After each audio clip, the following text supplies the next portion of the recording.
guys, welcome back to my YouTube channel. Oke, mohon maaf untuk teman-teman semuanya. Saya akhir ini jarang upload video, oke, karena ada kesibukan yaitu ngajar les, jadi nggak sempat untuk take videonya. Oke, kali ini kita akan bahas soal tentang reaksi elektrolisis gitu. Jadi ada nih DM dari salah satu teman kita yang DM ke IG saya, oke. Jadi Kak, tolong bahas dong untuk soal gimana reaksi elektrolisis gitu. Jadi teman-teman semuanya juga kalau misalnya ada soal, bisa nih di DM aja ke IG saya. Nanti kalau misalnya saya sempat, saya bakalan buatin videonya, kayak gitu ya. Dan nanti lebih lengkapnya cek aja nanti di YouTube-nya, oke? Ada kabar baik nih teman-teman semuanya, oke? Jadi walaupun ya di masa pandemi sekarang ini, di masa corona sekarang ini, itu tidak menghalangi yang namanya kita berprestasi, ya. Jadi kita tetap semangat belajar, bagaimanapun kondisinya, kita harus menunjukkan semangat kita untuk berprestasi, oke? Kabar baiknya adalah nih, jadi jurusan kimia dari UI Universitas Indonesia itu sedang mengadakan chemistry competition atau olimpiade kimia ya. Ini nasional. Jadi semua anak SMA yang ada di Indonesia itu bisa mengikutinya. Oke. Jadi ini untuk SMA, MA atau yang sederajat ya. Jadi untuk kompetisi ini itu diadakan, yaitu ada 2 gelombang. Yang gelombang pertamanya itu udah selesai, yaitu kan udah lewat nih dari Agustus kemarin. Sedangkan untuk gelombang keduanya, yaitu dimulai dari 1 September kemarin, itu nanti berakhirnya tanggal 9 Oktober, gitu ya. Jadi dengan adanya kesempatan ini, dengan adanya Olimpiade ini, teman-teman semuanya ikut berpartisipasi untuk menambah ilmu dan juga untuk menambah wawasan dan pengalamannya juga. Oke, di mana nih kita bicara dulu ya biayanya, biaya pendaftarannya bagaimana. Oke, jadi untuk biaya pendaftarannya, karena ini sekarang gelombang kedua, itu biayanya 120 ya, 120.000 per timnya. Oke, di mana timnya ini tuh terdiri dari 2 orang. Jadi bisa kelas 10, kelas 11 digabung, atau dia 11, 12, atau terserah mau apanya, bisa didiskusikan sama gurunya, karena nanti yang mendaftarinnya dari pihak sekolah ya, gitu ya. Jadi harus ada koordinasi dari pihak sekolahnya, kayak gitu. Sedangkan kalau untuk ini pendaftarannya, teman-teman bisa daftar nih di sini chemistryfair-ui.com. Oke, jadi di linknya ini selain untuk pendaftaran, teman-teman bisa mendownload whitebooknya atau buku petunjuknya, di mana dalam buku petunjuknya itu tuh nanti berisi aturannya apa aja yang harus kita siapkan untuk ujiannya. Karena ini ya, ujiannya ini itu adalah online, jadi semua orang bisa mengikutinya, jadi nggak harus pergi ke UI-nya sana dulu gitu untuk mengikuti ujiannya, nggak. Jadi bisa online, jadi nanti ada buku panduannya apa aja harus dipersiapkan, dan juga nih ada berita baiknya, di buku panduannya itu ada kisi-kisinya, ya kan, jadi materi apa yang akan diujikan itu ada di buku panduannya, jadi teman-teman bisa prepare apa aja yang harus dipersiapkan, kayak gitu. Oke, jadi kalau misalnya teman-teman punya kendala nih dalam pendaftarannya, atau mungkin teman-teman semuanya pengen ada yang mau ditanya, kayak gitu ya, ini ada kontak person, kakak-kakaknya, panitianya dari pihak UI-nya, nanti bisa hubungin ke nomor yang ini ya. Oke, terus kalau untuk biayanya tadi kita udah ngomongin, sekarang nih, kalau teman-teman menang, jadi ini nanti ada tahap penyisihannya ya, jadi penyisihannya itu per regional, kayak gitu, jadi ada regionalnya masing-masing, itu nanti untuk lebih lanjutnya teman-teman bisa lihat di buku petunjuknya, kayak gitu ya. Jadi penyisihan yang pertama itu per regional. Jadi kalau misalnya teman-teman menang nih dalam satu regional itu, teman-teman juga dapat biaya nih. Maksudnya nih ada dapat 1.500.000, dapat medali juga, dapat sertifikat juga, gitu. Sedangkan setelah tahap penyisihan selesai, oke, ini deh timelinenya.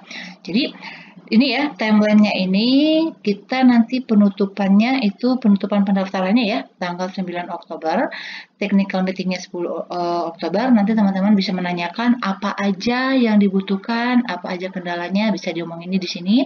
Ini ada uji cobanya, oke, ada uji coba nih sebelum tesnya benar-benar real dilaksanakan. Dan ini yang saya maksud tadi, tahap penyisihannya tanggal segini, tanggal 23, 24, ini penyisihan baru per regional ya. Jadi kalau misalnya teman-teman menang nih dalam regional itu, nanti pengumumannya di tanggal ini 27 Oktober, lanjut lagi masuk ke tahap penyisihan yang kedua. Oke, ini pengumumannya. Jadi kalau teman-teman menang yang dalam regionalnya itu dapat 1.500.000. Terus maju lagi ke tahap-tahap berikutnya. Nah, kalau teman-teman dapat juara satu nih, ini yang teman-teman berhak dapatkan gitu.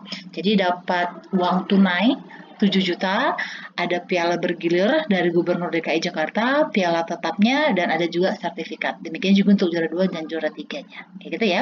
Jadi, tidak ada yang namanya halangan corona seperti ini nggak belajar, nggak. Kita harus tetap memaksimalkan usaha kita, apalagi tadi ada kisi-kisinya ya. Jadi untuk menambah pengalaman teman-teman semuanya juga, mana tahu nih dari salah satu teman-teman yang ada di sini pengen kuliah di UI, jadi udah ada gambarannya. Oh, kalau kimianya itu begini, kayak gitu ya. Jadi udah ada gambaran kalau teman-teman mau masuk ke UI-nya, kayak gitu ya. Demikian info yang bisa saya sampaikan untuk ini. Nanti kalau misalnya teman-teman nanti pengen daftar ini, nanti hubungin aja kontak personnya ada tadi ya. Oke, sekarang kita lanjut untuk pembahasan soal nih. Ini soal yang di share atau di DM nih oleh teman kita, salah satu teman kita di IG. Oke, jadi teman-teman seperti saya bilang di awal tadi, kalau misalnya teman-teman ada soal, misalnya ada kendala, teman-teman bisa tanya di IG, yaitu nih Agustina_Valia. Nanti pembahasannya saya akan buat di YouTube. Oke, jadi ini kita bahas ya untuk soal yang ini. Soal yang pertama yaitu yang diminta adalah tuliskan reaksi elektrolisis dan tentukan apa yang dihasilkan di katoda dan di anoda. Oke, sebelum teman-teman untuk soal ini, ada beberapa clue atau beberapa konsep yang teman-teman harus tahu dulu nih sebelum mengerjakan seperti ini. Yang pertama sekali, ini dia. Jadi teman-teman harus bisa mengionkan ini dulu, ya kan? Kalau teman-teman nggak bisa mengionkannya, cuma dong, gitu ya. Jadi kita ionin dulu. CuSO4 ini kita ionin, ya kan? Ini jadi Cu2+. Oke, ini teman-teman berarti nih ada angka Romawi nih. Jadi angka Romawi ini itu adalah ion dari unsur yang ada di depannya, kayak gitu. Ditambah, ingat kalau senyawa itu dia itu nilainya 0, ya kan? Muatannya 0. Berarti karena ini 2 plus, berarti SO4-nya itu 2 min. Oke, yang pertama selesai. Terus konsep yang kedua yaitu teman-teman perhatikan elektrodanya. Oke, ini elektrodanya adalah tembaga Cu. Jadi ada elektroda yang namanya inert. Oke, teman-teman lihat lagi. Jadi kalau elektroda inert itu jadi dia tidak bereaksi. Oke, jadi dia tidak bereaksi. Yaitu apa aja? PT, C, AU. Jadi platina, karbon, dan emas. Oke, jadi kalau ini elektrodanya ini dia tidak bereaksi. Oke, dan ingat lagi konsepnya lagi. Kalau dia udah diketahui nih, ini adalah elektrodanya, dan teman-teman lihat ya, inert ini atau elektroda itu, oke, kita bisa gunakannya yaitu di anodanya. Oke, ya, jadi sangat berpengaruh ini di anodanya. Sedangkan kalau di katodanya enggak. Oke, jadi ini tuh nanti di anoda berpengaruhnya. Sedangkan kalau di katoda, oke, oh iya sebelumnya, teman-teman harus tahu dulu ya, yang katoda itu nanti yang muatannya ini nanti ionnya yang negatif ya. Ini oke, ini untuk ionnya yang negatif, sedangkan kalau katoda ini untuk ionnya yang positif. Oke, jadi kalau untuk yang di katoda, teman-teman harus ingat beda ini. Yang harus perhatikan yaitu antara larutan, terus apakah dia lelehan. Oke, jadi perhatikan yang depannya nih, clue-nya. Oke, jadi yang dipengaruhi itu adalah larutan dan lelehan itu yang berada di katodanya. Jadi harus perhatikan benar-benar itu dulu. Oke, maaf ya kalau kiri kanan ada berisik suaranya. Oke, nah terus setelah kita perhatikan itu, ingat lagi nih ada konsep lagi. Ini untuk katoda ya. Kalau anodanya dia cukup ini aja. Oke, perhatikan konsep yang ini. Kalau untuk di katoda, oke, tadi yang pertama tentukan ya, dia itu apakah larutan atau lelehan. Kalau misalnya dia itu larutan, berarti, oke, berarti ya kalau dia larutan ya, kalau dia berasal dari golongan 1, golongan 2, terus unsur aluminium, nih ya, ion aluminium, terus ion mangan, oke, ini ingat ya, ini aqua. Larutan, oke. Kalau dia dalam bentuk larutan ionnya yang mengalami reaksi reduksi itu adalah air. Oke, air ya. Jadi ini nanti reaksinya 2H2O ditambah 2 elektron itu menjadi 2OH min ditambah H2. Oke, jadi ingat nih, ini yang mengalami reaksinya. Kalau dia larutan. Tetapi kalau dia lelehan, oke, kalau dia lelehan berarti liquid ya. Yang mengalami reaksi reduksi siapa? Ya udah, ionnya itu sendiri. Gitu ya. Yang bedain cuma ini doang. Kalau dia larutan berarti yang mengalami reduksi adalah air, sedangkan kalau dia lelehan yang mengalami reduksi adalah ion itu tersendiri. Oke, bisa ya. Terus kalau misalnya nanti ada ionnya itu adalah ion H+, misalnya dari asam, itu berarti yang mengalami reaksi reduksinya adalah ion H+ itu sendiri. Oke, gitu. Oke. Dan nih tambahan untuk di anoda ya. Kalau di anoda, kalau dia itu ionnya berasal dari ion-ion sisa asam oksi, oke, maksudnya sisa asam oksi di sini ada unsur O-nya di dalam ionnya. Contoh, SO4 2-, NO3-, PO4 3- gitu, yang ada O-nya ya, oke. Jadi yang mengalami reaksi oksidasi, oke, di anodanya itu adalah air lagi. Oke, reaksinya yaitu 2H2O ini akan menjadi 4H+ ditambah 4 elektron. Oke, elektron ditambah oksigen. Oke, gitu ya. Oke, berarti ini udah tahu konsep yang ini ya. Nanti tambahan selanjutnya kita buat nih pas waktu ngerjain soal. Berarti ini kita dapat ionnya. Ingat tadi ion kalau di katoda itu adalah ion positif. Berarti Cu2+-nya. Cu2+ itu bukan, ini aqua ya. Ini aqua. Oke, ini masing-masing aqua. Di Cu2+-nya itu bukan berasal dari golongan 1, A, golongan 2, Al3+, atau Mn2+, bukan. Berarti siapa yang mengalami reduksi? Yaitu dia ionnya sendiri. Kayak gitu. Jadi ini jadi Cu2+. Ingat ya, kalau dia reduksi berarti dia menangkap elektron. Oke, jadi dia menangkap 2 elektron, ini menjadi Cu. Oke, selanjutnya di anoda, teman-teman perhatikan. Ini tadi elektrodanya adalah Cu ya. Oke, jadi elektroda itu sangat berpengaruh di mana? Di anodanya. Kalau dia elektrodanya bukan PTCAU gitu ya. Tadi kan PTCAU itu adalah dia tidak bereaksi. Berarti kalau dia elektrodanya selain yang 3 ini, misalnya ini tembaga ya, berarti siapa yang mengalami reaksi oksidasi di anodanya adalah ini, elektrodanya sendiri, iya kan? Karena dia bukan termaksud dari yang ini. Berarti ini Cu, ini dia melepaskan ya kalau di anoda, yaitu Cu2+ ditambah 2 elektron. Oke, jadi begini reaksinya. Kayak gitu ya, udah sampai situ aja. Karena kan yang diminta adalah reaksi elektrolisis dan tentukan apa yang dihasilkan di katoda dan di anoda. Kayak gitu. Jadi nanti kalau misalnya ini kita gabungan, ini kita nggak bisa hapus. Jadi dia bakalan gini aja. Oke, ini Cu2+ ditambah Cu. Jadi yang kita hapus itu cuma elektronnya doang kita coret. Oke, Cu plus Cu2+. Kayak gini. Oke ya. Nah, lanjut lagi untuk soal yang kedua. Larutan magnesium nitrat. Oke, ini lagi-lagi ya, cek dulu. Dia itu larutan atau lelehan. Ini larutan. Dan perhatikan elektrodanya. Oke, elektrodanya adalah C, karbon. Berarti ini adalah inert. Oke, setelah itu baru kita ionin senyawanya. MgNO3 Oke, ini kalau kita ionin, nih cara gampang nih untuk mengionkan. Ini kan indeks nih, indeks dari MnO3. Jadi indeksnya dia itu adalah muatan dari lawannya. Ke sini dia jadinya. Ini kan indeksnya 1 nih. Jadi satunya ke sini muatannya. Jadinya apa? Yaitu Mg2+. Oke, ditambah. Jadi yang duanya itu jadi indeks apanya ya? Muatan dari temannya. Jadi 2+. Sedangkan ini NO3-nya berarti dikali ke sini. Ada berapa NO3-nya? Ada 2. 2 NO3. Di sini tadi indeksnya 1 berarti min. Oke, ingat ini dia larutan ya, aqua. Oke, lanjut lagi. Setelah itu kita buat reaksi di katoda. Berarti yang positifnya ya. Oke, perhatiin lagi.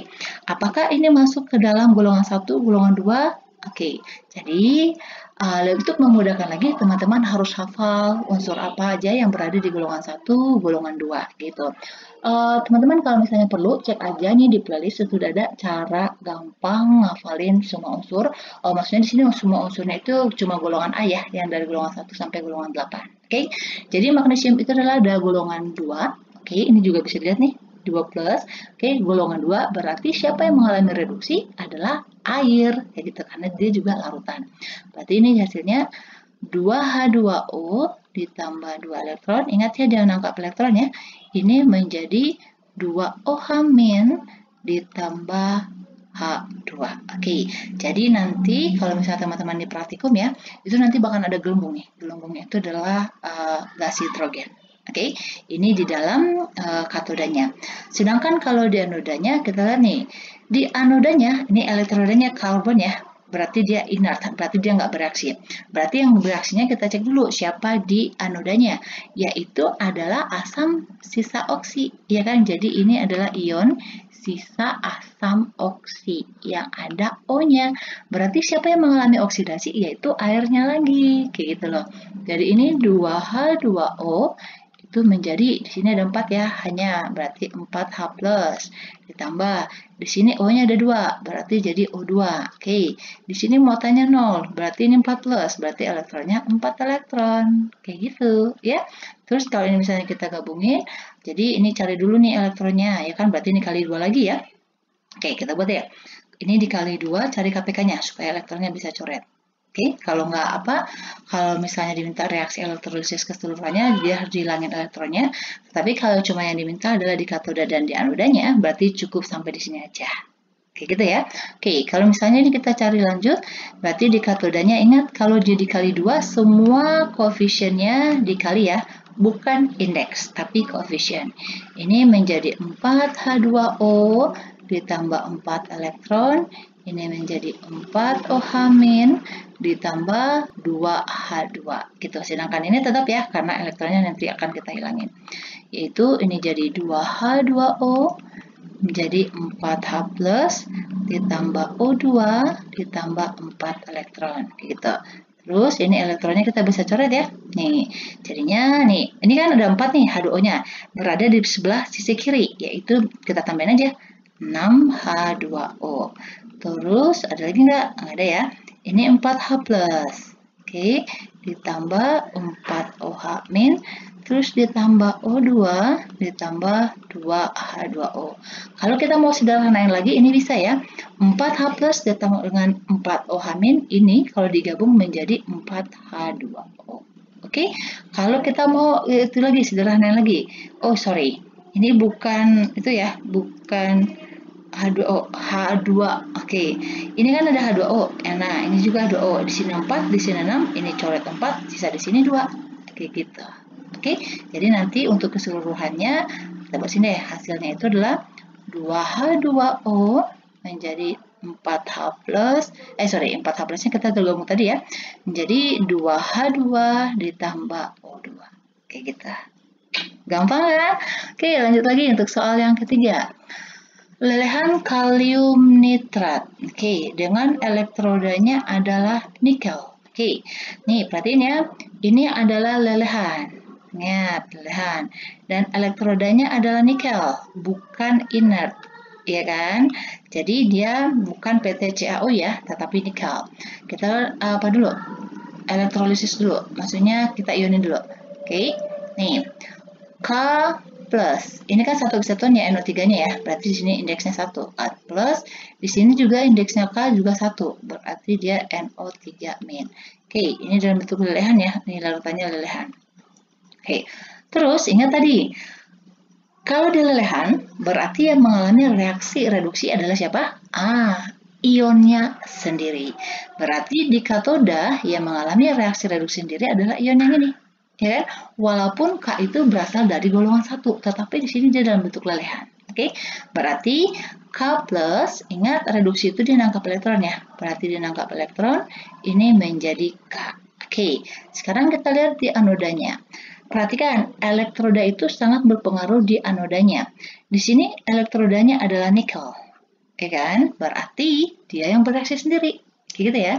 Jadi di anoda itu yang mengalami reaksi oksidasinya adalah nikelnya, bukan NO3-nya, karena elektrodanya itu adalah Ni. Kayak gitu ya. Jadi ini Ni menjadi Ni2 plus tambah 2 elektron. Kayak gitu. Kalau mau kita hilangin lagi nih, ya kan? Kita cek lagi. Ini berarti dikali 2, ya kan? Supaya elektronnya hilang nih. Oke. Ini masih tetap dikali 1. Oke, kita buatnya ke bawah. Ingat ya, yang dikali itu adalah koefisiennya. Oke, berarti ini jadi 2K plus ditambah 2 elektron menjadi 2K. Sedangkan ini dia tetap ya, Ni menjadi Ni2 plus ditambah 2 elektron.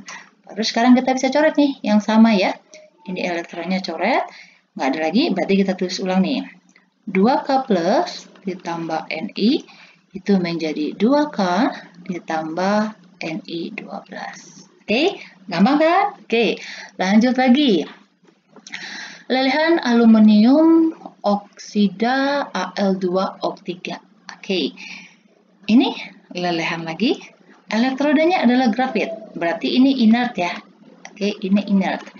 Berarti dia nanti nggak bereaksi. Berarti mengalaminya itu adalah unsur atau anionnya yang ada di anodanya. Oke, kita buat dulu nih oksidasinya dulu ya, oksidasi. Maksudnya pengionan dulu, pengionannya. Allah. Oke, ini kalau diionin, kan ini ada 2 Al-nya ya, berarti 2 Al, muatannya berapa? Nih indeks lawannya, berarti dia 3 plus ditambah. Di sini oksigennya ada 3 nih, 3O, muatannya berapa? Indeks lawannya, yaitu 2 min. Oke, ingat ini lelehan. Aluminium tadi kan termasuk ya, golongan 1, golongan 2, AlMn. Kalau dia larutan, berarti yang mengalami reaksi reduksi itu adalah air. Tetapi kalau dia lelehan, yang mengalami reaksi reduksi itu adalah ion itu sendiri. Oke, berarti di katodanya itu adalah 2Al3+, itu ditambah dengan, oke, ini duanya kita hapus dulu ya, nggak usah dulu, ini dulu. Oke, ini nangkap 3 elektron, sehingga dia menjadi Al. Oke, sedangkan di anodanya, nih, karena dia elektrodanya adalah inert, berarti yang mengalami reaksi oksidasi adalah ionnya sendiri. Oke, berarti ini O2-, itu kan dia mengalami reaksi oksidasi ya, berarti dia melepaskan, ini menjadi O2, ditambah dengan 2 elektron. Kayak gini. Oke. Nih, ini kan 2 nih. Berarti ini kali 2, berarti di sini ada 4 dong. Kayak gitu. Ya kan? Jadi ini ada 2 oksigen, ini menjadi O2, sedangkan ini elektronnya ada 4, ini juga berarti 4. Oke. Terus kalau misalnya kita mau hilangin elektronnya, seperti yang tadi, cari KPK-nya. Ini 3, ini 4, berarti KPK-nya 12 ya. Berarti ini kali 4, terus ini dikali 3. Oke, jadinya 4Al3 plus ditambah, jadinya 12 ya. 12 elektron, ini menjadi 4Al. Terus ini menjadi 6O2-. Oke, menjadi 3O2 tambah 12 elektron. Oke, baru ini kita bisa coret nih. Ya, ini di katoda tadi, ini di anodanya. Elektronnya ini udah sama, berarti kita coret. Oke, sekarang kita tinggal sisa tulis yang belum dicoret. 4Al3+, oke, ditambah 6 oksigen, itu menjadi 4Al, ditambah 3O2. Oke, di sini udah sama ya. Oke, udah selesai. Gampang kan? Oke, lanjut lagi untuk soal yang kelima. Nih. Larutan timbal 2 iodida. Oke, dengan elektrodanya adalah PT, platina. Perhatikan ini larutan dan elektrodanya adalah PT. Berarti ini inert ya. Oke, nanti kita ionin dulu nih, PbI2. PbI2. Oke, ini indeks lawannya bakalan jadi muatannya, atau ini udah ada nih Romawinya. Berarti itu dalam muatannya. Pb2 plus ditambah 2 I min. Di sini I-nya kan 2 ya. Berarti ini indeksnya di sini 1, berarti 2 I min. Oke. Kita buat reaksi reduksi yang di katodanya. Pb ini bukan termasuk dalam golongan 1, 2 AlMn, berarti ion ini sendiri yang mengalami reaksi reduksi. Oke. Jadi ini Pb2+, ingat direduksi itu dia menangkap elektron. Jadi dia nangkap 2 elektron sesuai dengan jumlah muatannya, sehingga ini terbentuk Pb. Oke. Sedangkan kalau di anoda, karena ini elektrodanya adalah PT, itu adalah inert, berarti yang mengalami reaksi oksidasi adalah ionnya sendiri. Oke. Jadi 2 imin, ini dia menjadi I2, oke, ditambah 2 elektron. Oke, udah ya. Ini reaksi di katoda dan ini reaksi di anodanya. Kalau misalnya ini kita hilangin, udah bisa ya, langsung karena di elektronnya udah sama. Ini coret, ini menjadi Pb2+ ditambah 2 imin, terus menjadi Pb ditambah I2. Oke, gampang ya. Oke, lanjut lagi. Oke, soal yang terakhirnya, ternyata ada 6 soal. Oke, leburan PbNO3. Oke, dengan elektrode besi. Jadi elektrodenya besi. Oke, PbNO3 berarti kita harus ionin dulu ya. Kita ionin dulu senyawanya itu supaya kita bisa tahu dia itu ionnya berapa. Oke, PbNO3 berarti kita ionin dulu. PbNO3 ini berarti kalau kita ionin ini jadi Pb. Ini karena dia indeksnya masing-masing 1 ya. Ini berarti plus, ini ditambah NO3 min. Oke, perhatikan. Ini dia dalam bentuk leburan. Terus ini elektrodanya besi. Berarti dia bukan inert ya. Maksudnya di sini bukan inert, berarti dia itu bisa bereaksi. Kayak gitu. Oke. Berarti sekarang kita buat dulu nih reaksi yang berada di katodanya atau reaksi yang mengalami reduksi. Maksudnya ion yang mengalami reaksi reduksinya siapa? Ingat tadi kalau dia katoda berarti yang bermuatan positif ya. Oke, berarti di sini Pb-nya sendiri ya, Pb+, kayak gitu, ditambah, ingat kalau reduksi dia nangkap elektron. Oke, ini menjadi Pb. Sedangkan kalau di anodanya, oke, ingat yang di anoda itu kita harus perhatikan dulu elektrodanya apa ya. Kalau elektrodanya itu inert, berarti yang mengalami reaksi oksidasi itu adalah ionnya. Sedangkan, maksudnya anionnya. Sedangkan kalau dia itu elektrodanya itu bukan, maksudnya dia bukan inert selain PtCAU, berarti siapa yang mengalami reaksi oksidasi adalah elektrodanya sendiri, kayak gitu ya, bukan anionnya. Karena ini elektrodanya itu adalah bukan inert atau selain PtCAU, berarti yang mengalami reaksi oksidasi adalah besi. Oke, jadi ini Fe. Oke, Fe di sini ada 2 ya, Fe2+ sama Fe3+. Oke, jadi kita pakai sini yang Fe2+ aja ya. Jadi Fe2+. Oke, Fe dia itu menjadi, karena dia kan melepaskan elektronnya, Fe2+ ditambah 2 elektron. Oke, ini dia reaksinya. Oke, kita mau hilangin elektronnya. Ini elektron sini 1, ini 2, berarti kita cari KPK-nya. KPK 1 dan 2 itu kan 2 ya, berarti ini dikali 2, ini dikali 1. Oke, kita buat di bawah hasil perkaliannya. Ingat yang dikali adalah koefisiennya. Berarti ini 2Pb+ ditambah 2 elektron itu menjadi 2Pb. Oke, sedangkan di anodanya tetap ya, karena kita kali 1. Fe menjadi Fe2+, terus ditambah 2 elektron. Oke, karena ini udah sama nih kiri kanan, berarti ini kita coret ya elektronnya. Sekarang kita tulis yang sisa nih, yang belum dicoret. 2Pb+ ditambah Fe itu menjadi 2Pb ditambah Fe2+. Oke, gampang kan? Oke, saya rasa demikian dulu untuk pembahasan kita untuk kali ini, untuk reaksi elektrolilisnya. Oke, semoga teman-teman semuanya bisa terbantu nih dan sering banyak latihan ya, supaya makin ingat nanti yang mengalami reaksi oksidasi, reduksinya itu siapa dan tahu ketentuannya. Oke, please jangan lupa subscribe dan di-share ya. Demikian dulu, terima kasih.